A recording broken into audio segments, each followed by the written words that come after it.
On the Media is supported by Progressive Insurance. Do you ever think about switching insurance companies to see if you could save some cash? Progressive makes it easy to see if you could save when you bundle your home and auto policies. Try it at Progressive.com. Progressive Casualty Insurance Company and affiliates. Potential savings will vary. Not available in all states. Hey, you're listening to the On the Media Midweek podcast. I'm Michael Lowinger. This week, The Atlantic's Shane Harris had some breaking news. It turns out that the rank-and-file employees at the CIA are increasingly concerned that the objectivity of the agency is being undermined by political influence. The story cites an annual survey in which respondents pointed specifically to the actions of former Director of National Intelligence Tulsi Gabbard. During her time in office, Gabbard fired 2 career officers who found that Venezuela was not directing the criminal gang Tren de Aragua. She also revoked the security clearances of dozens of national security officers, some of whom had worked on the investigation of Russian interference in the 2016 election. And then, at the end of June, Tulsi Gabbard resigned. As Director of National Intelligence, Gabbard presided over the nation's top intelligence agencies, including the CIA, the NSA, and the intelligence branch of the FBI.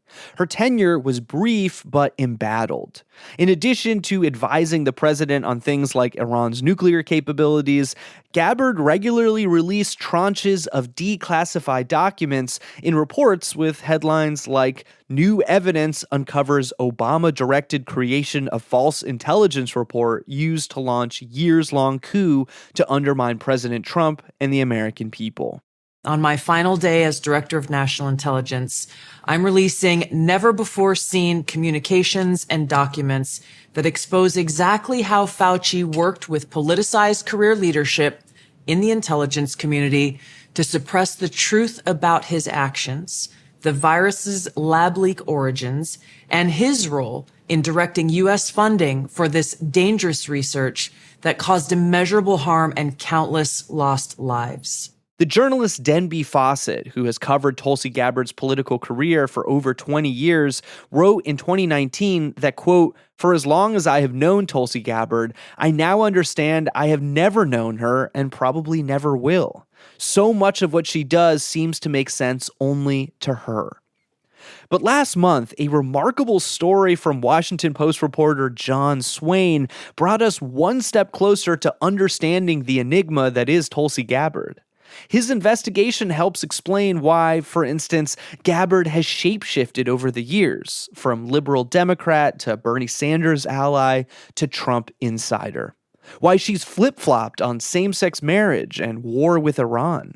As Swain uncovered, Gabbard's public persona may have been shaped and reshaped in part by a mysterious guru and his followers. John, welcome to the show. Thanks for having me. Tell us about how you got interested in this wild story. I'd always been interested in Tulsi Gabbard because she has been such an unusual political figure. She's gone from being a socially conservative Democrat to a liberal Democrat and a Bernie Sanders ally to eventually being a MAGA Republican and Donald Trump appointee. And I'd been interested in some stories over the years in magazines like The New Yorker and New York Magazine and in some Hawaii publications about this faith group that she grew up in, the Science of Identity Foundation, but none of them had really gotten to the bottom of whether it mattered and whether Chris Butler, the founder, had any influence on her politics. She had always said he was her spiritual teacher, her guru, but there just seemed to be this lingering question of what exactly was their relationship. And so when she was nominated by Trump to be Director of National Intelligence, I thought I'd give it a go. And to be clear, Tulsi Gabbard has definitively rejected any claims that Chris Butler has had any influence on her politics. She had this exchange with one of your Washington Post colleagues back in 2019. For clarity purposes, Chris Butler, how would you describe? He's one of my spiritual teachers. One of your spiritual. What does that mean? One who provides spiritual guidance. Has he been a mentor politically, or is it just spiritually? No, not at all. Talk about the Science of Identity Foundation and Chris Butler. What are their beliefs? Chris Butler, in the late 60s, dropped out of the University of Hawaii and fell in with the Hare Krishna movement, which was just then beginning. And he quickly accumulated a group of followers, devotees. He was charismatic and good-looking and a good speaker. And that grew into this organization that he called the Science of Identity Foundation. And spiritually, it is a sort of offshoot of the Hare Krishna movement, and it's interested in chanting and yoga and diet and morals. So what is your essence? You are the life force, the spirit soul, only temporarily in the body, using the body. Aham Brahmasmi, I am Brahman, I am spirit, I am not matter. Chris Butler himself has a really unusual politics. It doesn't really fit on the left-right spectrum. He's very much into environmentalism and anti-capitalism, but he's against abortion and against same-sex marriage and homosexuality. So lectures that Chris Butler gave to his followers in the 80s and 90s that I saw were very anti-gay people, very anti-Muslims, and former members I actually spoke with recalled that when they went to schools associated with the Science of Identity Foundation, they would be expected to listen to recordings of Chris Butler's lectures, and several of them actually noted their surprise as they sort of thought back about how explicit and kind of disgusted Chris Butler's lectures were when talking about gay people. Because they have no logic in their explanations that it's somehow normal, or that it's clean, or that it's not sinful, that a man is having sex with a man, or a woman with a woman, they must convert us by force. And he also has, from reading his lectures, quite sort of wild conspiratorial views on other things, including sometimes the intelligence services and intelligence agencies. So that was the kind of environment and the kind of teachings that were going on in this group when Tulsi Gabbard's parents became members in the early 80s. Okay, so he has these sort of idiosyncratic beliefs, but why then do some former members say that he is a cult leader? Former members say that actually behind the scenes, there's a more troubling side to the organization, and that is that Chris Butler demands complete obedience from his devotees. He demands complete secrecy. They have to serve him and work for free in his kitchens and provide him with all sorts of things, and that he controls major life decisions, that he tells people who they should marry and when, and things like that. And so this is very much not what's publicly stated by the organization, and they definitely dispute characterizations of a cult. Some former members reportedly had said that they would die for him. Right back at the start of his sort of guru-ship, there were reports in the Hawaii press about that kind of thing. And yes, indeed, a couple of devotees said they would do anything for him, and a reporter said, even kill yourselves, and they said yes. The main source in your piece is a woman named Rebecca Salzberg. You first spoke to her back in 2024. She was a member of the Science of Identity Foundation and worked on several of Tulsi Gabbard's congressional campaigns. When you first spoke to her, Salzberg told you that Gabbard's ideas and political path were 100% her own, and that they were not shaped at all by her guru, Chris Butler. Then, 9 months later, Salzberg got back in touch with you, and her story had changed. What did she say?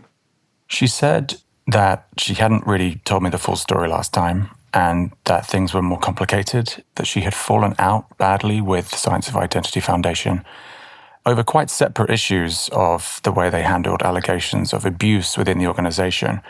But I think that and her disenchantment with Tulsi Gabbard moving far to the right politically had led her to sort of come forward and correct the record, to correct what she told me before. And that was that Chris Butler was involved, according to Rebecca. We talked, we messaged for a couple of weeks, and something that I asked her prompted her to check an old email account. And in that email account, she found dozens of documents containing guidance for Tulsi Gabbard when she was in Congress. And according to Rebecca, these documented the guidance and the directives that Chris Butler gave Gabbard. Yeah, the question you asked her was, do you know what 9 aisles is? What is 9 aisles, and what did this lead unlock for you? That's right. So about 9 months earlier, deep within a company document that was related to someone I thought was in the Science of Identity Foundation and connected to Gabbard, was an email address, and it was at nineisles.com. And when I asked Rebecca, she said, well, yes, that's the email domain used by Chris Butler's office to send out these sort of political memos. She said, in fact, I got lots of emails from Nine Isles addresses when I was working for Tulsi Gabbard and when I was working on projects for Chris Butler.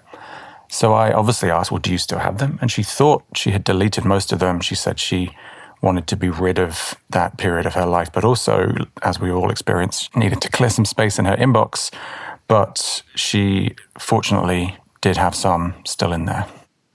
And so you gain access to this massive trove of emails. What did you find exactly? These documents were quite strange. They were, first of all, encrypted, so they had to be decrypted, and Rebecca gave me the key that was needed to do that. But they were emailed from this anonymous address with pretty much no comment attached to them, and they were unattributed in the document themselves. There was no title saying who was talking. They were essentially transcripts, it seemed, of someone talking, sometimes talking to Tulsi Gabbard, sometimes saying things that Tulsi Gabbard should do. It was clear that it was Tulsi Gabbard who was on the receiving end, because often there would be references to TG and to things that made it clear that it was her, speeches she was planning to give or committees she was on.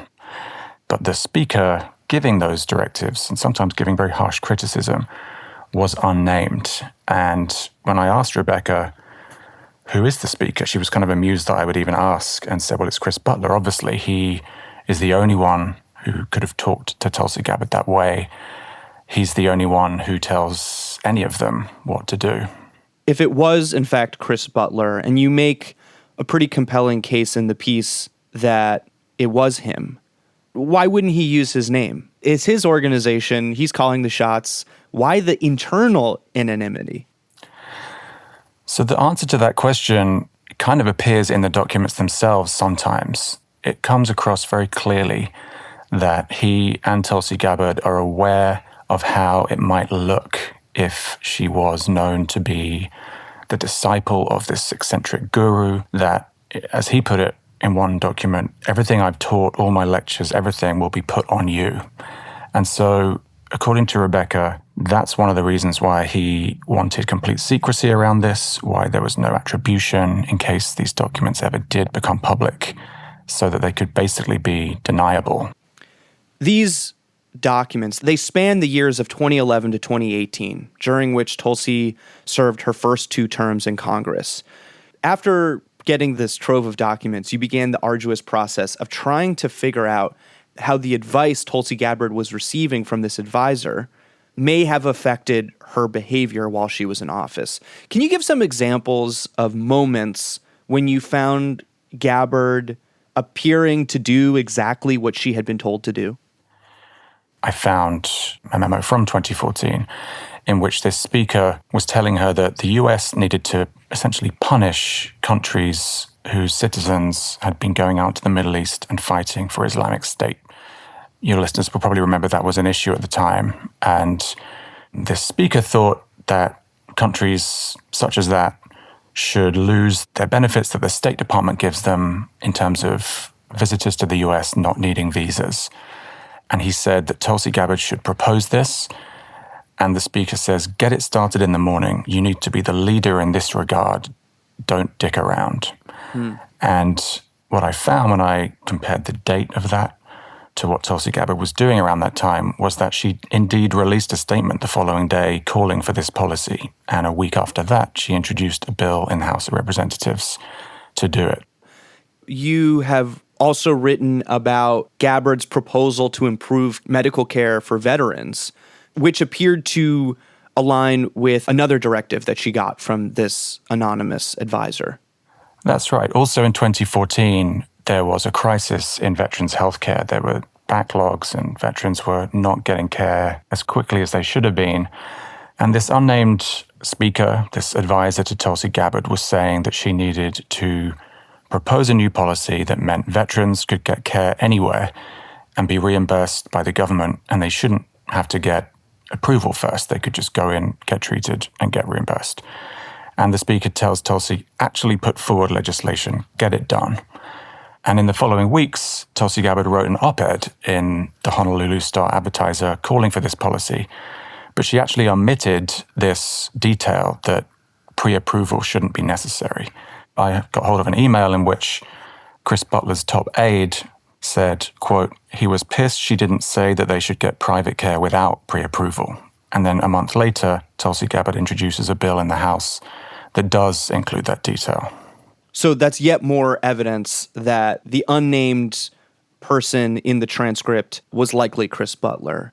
In a memo from October 2015 labeled CNN Wolf Blitzer Talking Points Final, she received advice on how to respond to the fact that she had been asked by Democratic leadership not to attend a presidential debate. The advisor in that transcript said, "It's not a boo-hoo, I don't get to go to the party situation, Wolf." That's the line being delivered to her. And here's what Tulsi said during the interview she ended up having with Wolf Blitzer. But really, Wolf, that's really the issue here. The issue here is not about me saying, boo-hoo, I'm going to miss the party. The issue. My colleague Aaron Schaefer and I kind of painstakingly went through 32 of these documents that were specifically marked as talking points for interviews that Tulsi Gabbard was due to give. And we went through the videos and the transcripts and found that 24 times she used phrases from these documents almost verbatim, and the other 8 times she used ideas from them, if not the actual phrases themselves. And throughout this trove of documents, there's a real concern and preoccupation with how she appears on TV, whether she's sort of smiling, whether she's doing a strange sort of tick with her eyes that the advisor gets angry about. And all of that really seems to be part of a plan to raise her national profile and have her run for president one day. You note in the piece that the advisor describes her as chicken shit or mealy-mouthed. What was going through your mind as you're sort of seeing this behind-the-scenes shaping of a public official? I think what struck me was that this seemed to be a very unusual advisor-politician relationship. You know, politicians obviously have advisors, they have informal people that they trust to give them tips and talking points. But I had never known of a public official, like a member of Congress, being sort of dressed down in this way and insulted and spoken to quite demeaningly, like someone was basically in charge of them. And as you said, she's insulted for things she's said in statements, for appearances she's made on TV. It's suggested to her that she apologized to cable news anchors for having been bad on their shows, and even sometimes for allowing criticism from commenters to stay unanswered on her Facebook page. She's sort of yelled at, if you like, by this advisor. You went through an incredible amount of work trying to verify this claim that you got from your source, Rebecca Salzberg, that unnamed advisor or advisors was in fact Chris Butler. How did you investigate that claim? From the start, I noticed that in some of these documents, occasionally, even though they were unattributed, occasionally the speaker would give a little clue as to who they were, saying, for example, "I'm your guru and you're my disciple." And Tulsi Gabbard was on record saying Chris Butler was her guru, her spiritual guru. The 19 documents in all, out of hundreds, where the speaker did self-identify, it always seemed to point to Chris Butler. The group itself, in their comment to us, claimed that it was other people, that it was Tulsi Gabbard's father in some cases, that it was a man named Sunil Khamenei in others. He's been known as Butler's right-hand man and was known to have advised Tulsi Gabbard, so, his involvement would have been less controversial. But every time I found a clue or a self-identification, it pointed to Butler and not to those two men. And I tried other things as well. I used artificial intelligence at one point to just analyze these documents, just to see what it could find using statistical models to analyze the words that we used. And the verdict really was that this was probably only one speaker, not several, and that it was much more likely to be Chris Butler than those other two men. I had a 7,000-page archive of Chris Butler's known statements and public lectures to compare with these comments and found several similarities. There was a non-word, a sort of misused word, duplistic, instead of duplicitous, that appeared both in one of the memos to Tulsi Gabbard and in 9 of Chris Butler's own lectures. And as you say, there were other circumstantial clues like policy advice. where the speaker starts reminiscing about their experience of being a teenager working in Hawaii, which also points to Chris Butler. That's right. Chris Butler was raised in Hawaii and has spoken of his youth in Hawaii. And the two other men that the group pointed to, Mike Gabbard, Tulsi's father, he's actually Samoan, and Sunil Khamenei was raised in Hong Kong for the most part. These things and other circumstantial clues just reinforced Rebecca's claim that it was Butler and not anyone else. Syria was another subject that came up in many of the memos that you got a hold of. This was during the Syrian civil war when the Bashar al-Assad regime tried to brutally crush a popular uprising leading to a 14-year conflict. The person behind those memos said, quote, "The CIA is the one that started this thing." You found it striking that such deep suspicion of U.S. intelligence appeared to have been fed to someone who would later coordinate the nation's top intelligence agencies, including the CIA. Tell me about Chris Butler's stance on Syria and Assad and how that may have influenced Gabbard's positions. Chris Butler, throughout his lectures, is unmistakably sort of anti-US intervention overseas. He was the son of a radical left-wing physician who, when he was a child, his father was a prominent anti-Vietnam War activist and was sort of known for his politics. And Butler suspected that his home when he was growing up was bugged. He said that the CIA and other agencies were trying to control people with mind control and that they were also trying to infiltrate the Hare Krishna movement. Chris Butler thought that the sort of agitation for a war with Iran was wrong and that US intervention in Syria during that civil war was wrong as well. And we see in these memos a steady stream of advice, often very forceful, to Tulsi Gabbard to oppose US intervention overseas. And Tulsi Gabbard is known for having sort of carved out that policy position herself when she was in Congress. It was one of her biggest, you might say, signature stances that the US intervention in Syria was wrong and that the US should stop interfering overseas. In the memos, the advisor is saying things like the CIA is the one that started this war in Syria, which is a more extreme position and theory than what we see from Tulsi Gabbard. It's interesting. This is an example of where, for several years, Tulsi Gabbard seems to be a bit more restrained than the advice that she was receiving. She, at that time and in the kind of following months and years, would say that the CIA had been wrong to arm Syrian rebels and to interfere and to get involved and to make this situation worse. But I found that actually toward the end of her time in Congress in 2019, when she was running for president, she did go just about as far as that slightly wild claim from the advisor. She was on Stephen Colbert's show in 2019 and basically said that, yes, back in 2011, the CIA had begun this, what she called regime change war. There are two things we need to address in Syria.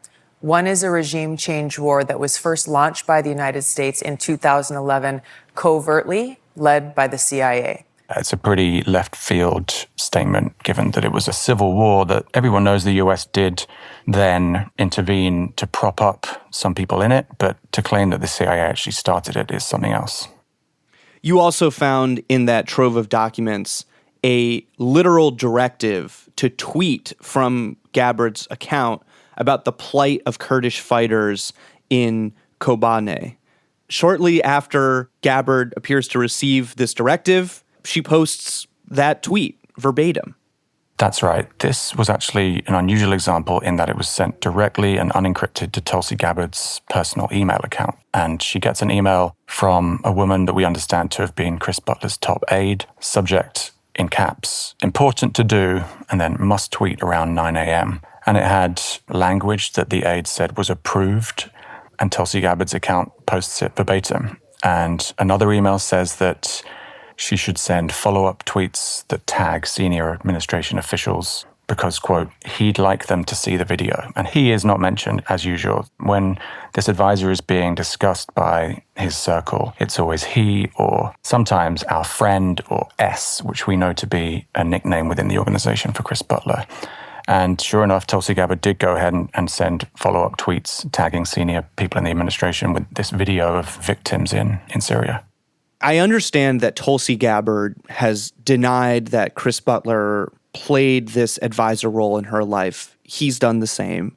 Did you uncover any clues as to why Tulsi Gabbard would want to go along with this kind of behavior? Aren't politicians kind of egotistical and, don't many of them have a kind of I always know right attitude about their behavior? Why would a public official want to be directed and pushed around like this? Well, I'd love to talk to Tulsi Gabbard about this question. She didn't respond to my questions. And I don't know her mind, but Rebecca and others who have experience of Chris Butler point out that when they are initiated by Butler as his disciples, they essentially pledge allegiance to him and obedience to him, and that they will follow what he says. And again, this is something that the Science of Identity Foundation disputes. They say that's not how the guru relationship actually works, and people are free to make their own minds up. But that's certainly the explanation I get from Rebecca and former members, that in all aspects of their life, they ultimately had to answer to Chris Butler and do what he said. And so Tulsi Gabbard, in her job, it just happened to be that she was a politician and she knew to do what he told her to do. You note that in the memos that you received, the unnamed speaker was very interested in Donald Trump's candidacy in 2016. And that person believed that Trump, albeit imperfectly, was kind of occupying Tulsi Gabbard's potential lane. Chris Butler, in his lectures and public remarks, has been critical of Islam and has shown himself to be pretty hostile to Muslims. And when Donald Trump ran for president in 2016, this was after the massacre in an Orlando nightclub, he gave what was a sort of high-profile speech about the risk of immigration of what he called, quote, Islamic extremists. If we want to protect the quality of life for all Americans, women and children, gay and straight, Jews and Christians, and all people, then we need to tell the truth about radical Islam, and we need to do it now. And this unnamed advisor, who our source says is Chris Butler, sees this speech and tells Tulsi Gabbard, this is annoying because this is right up your alley. He told her, it's too bad you're not running. It's all falling into place, but for the wrong guy. Now Trump is going to be the one, and he's a total idiot. There's this frustration that Donald Trump might be tapping into this sort of populist, not politically correct stance that this advisor hoped that Tulsi would be the one to sort of take to the national stage. The advisor basically says, this could have been you. That's right. And this unnamed advisor also takes a keen interest in people around Trump and who's influencing him, people that are now more familiar than they were at the time, like Stephen Miller and Michael Flynn. He, in memos even before Donald Trump was running for president, said that the government needed to think, quote, America first, which, we all know now is something that Donald Trump has pushed very hard on. In another memo about the crime problem in some inner cities, this advisor called for occupying them with a National Guard, which Donald Trump obviously did more recently. And so this advisor, I should say, one thing that comes through in the memos is they're a keen viewer of Fox News. And we know that is also true of Donald Trump. And there's definitely overlap in the politics of this advisor, who may be Chris Butler, and Trump. And so it does help make sense, I think, of why Tulsi Gabbard made this shift from Democrat to MAGA Republican. On May 22nd, Fox News reported that Tulsi Gabbard would be stepping down from her role as Director of National Intelligence. The timing was a little suspect, given that 2 days earlier, you had emailed her press secretary, and her chief of staff, saying that you were moving ahead with this story and asking her for comment on a number of questions. Do you think that your story had anything to do with her resignation?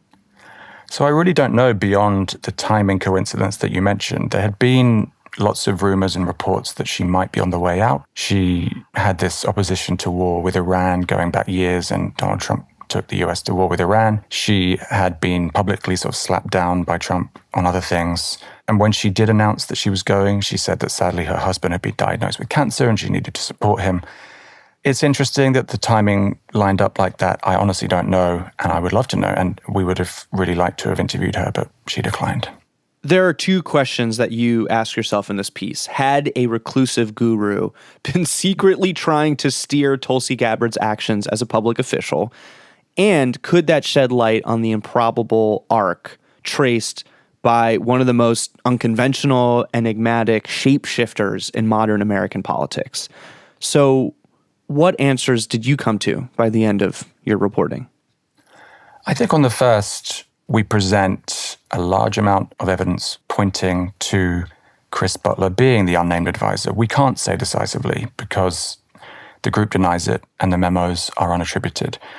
And on the second, I am more confident in being able to say that I think whoever this person was advising, whether it was Chris Butler or his right-hand man, the eccentric politics, the shifting positions, the unusual stances on various different things that this advice contained does match Tulsi Gabbard's own shape-shifting in many ways. And so I think it does help us understand why she was such an unusual member of Congress and DNI, and might continue to be if she returns to politics after this.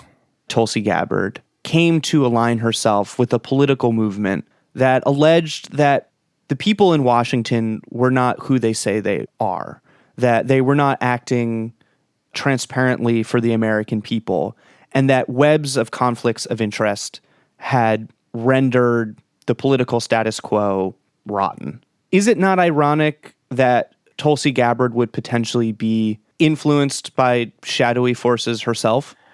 I think you could see an irony there, but the thing is, the memos show that this unnamed advisor, possibly Chris Butler, and apparently Tulsi Gabbard herself believed that together they were doing that, that indeed people in Washington, the establishment in Washington was captured by corporate interests and the military kind of industrial interests, and that she was a true, what they call servant leader, serving the people and being an independent thinker. But I think it's clear, that these memos definitely raise questions about how much of an independent thinker she really was, because she seems to have been given scripts and policies to propose and things to do and things to say, and she seems to have done them. A lot of politicians have been accused of having someone behind the scenes influence them, like spouses or senior advisors or religious leaders. I'm thinking of the role that Nancy Reagan was said to have played during Reagan's presidency, or Vice President Dick Cheney during George W. Bush's presidency, or concerns that John F. Kennedy would listen to the Pope over the American people because he was Catholic. This fear or suspicion that someone unelected is pulling the strings is not in and of itself new or unique to Tulsi Gabbard. Why is this story, in your mind, different? Why did you feel it was so important to spend years working on it?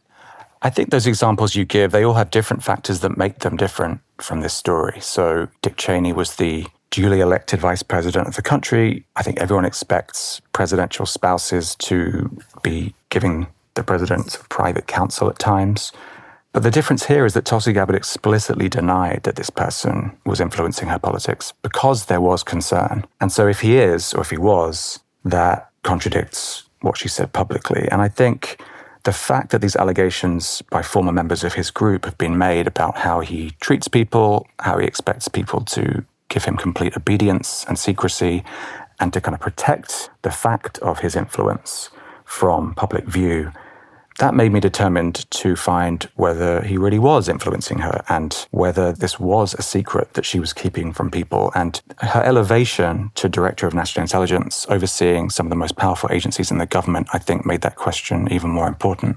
Obviously, there's a lot we don't know about Gabbard's relationship with Chris Butler, especially during her time as Director of National Intelligence. Are there any other big questions you'd still like answered?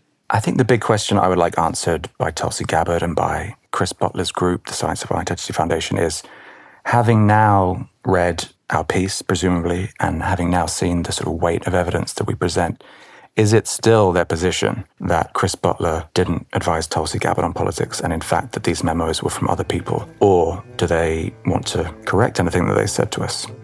Well, I really hope you one day score an interview with him or get closer to answering that question, because this was just such tremendous and enthralling reporting. John, thanks so much for coming on the show.